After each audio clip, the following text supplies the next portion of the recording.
Here's your Storm Track 7 forecast.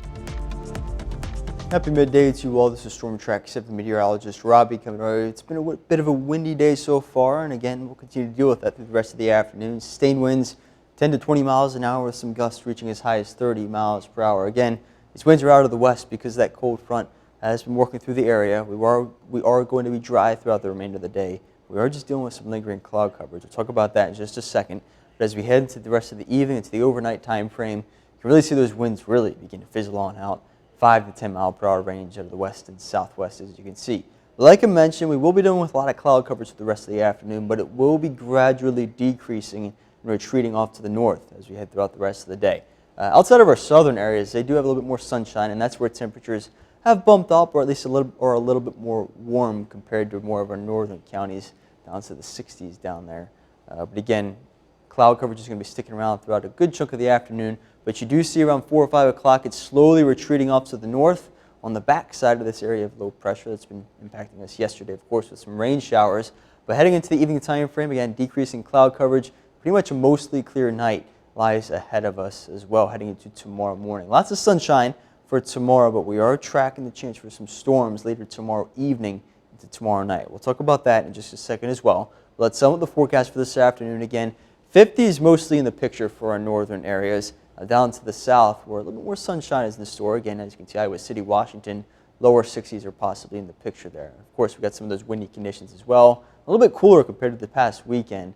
A little bit more below normal temperature-wise, at least, compared to normal, rather. As for tonight, lows right around normal, mostly in the lower to middle 40s, as you can see. Like we talked about, decreasing cloud coverage, leading to a mostly clear sky, especially heading into tomorrow morning. For that city-by-city forecast for Waterloo, Dubuque, Cedar Rapids, and Iowa City, heading into tomorrow evening. It's a pretty nice day overall. Again, lots of sunshine. But tomorrow evening, see between that 6 and 12 o'clock time frame, 12 o'clock midnight, that is, heading into Wednesday morning. We're going to be tracking that chance for a line of showers and storms to work their way through the area. Some of those could be on the stronger side for our western counties. I'll show you that risk as well. But heading into Wednesday, pretty similar day, maybe a couple degrees cooler, but we're also tracking another chance for some showers Wednesday afternoon into Wednesday evening.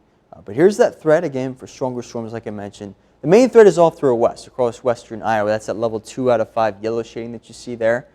But as this line of storms progresses eastward during the evening time frame, it looks like they will lose a little bit of steam, but we still have this level 1 out of 5 risk for our far western counties, as you can see here. Now, as for the main threats, we're going to be talking about hail and damaging winds as a possibility. We can't rule out a tornado or two as well, but again, those main threats are off to our west. Now, the reason why it looks like this will be fizzling out is because, check out the time here, 6 o'clock, you can see some of these stronger storms off to our west, say west, just west at least, of I-35. But as they track eastward, of course, the sun sets, and that means that these storms won't have as much energy or as much fuel from the daytime heating to at least fuel them and keep them going, at least at the intensity that they were earlier on in the evening. And that's why we see this line pretty much fizzle and die out as it moves eastward throughout the overnight period into early Wednesday morning. It does look like we should still see some at least showers and storms though across the area. Now heading into Wednesday, like I mentioned, we are going to be seeing some afternoon and evening shower activity, and those chances increase overnight Wednesday into Thursday and stick around. Some possible rumbles of thunder as well for Thursday. We dry out on Friday. Temperatures drop just a couple degrees back into the 60s, but those windy conditions return. Now heading into next weekend, not too bad all things considered. Maybe a couple of scattered showers here and there, but highs will be right around 70.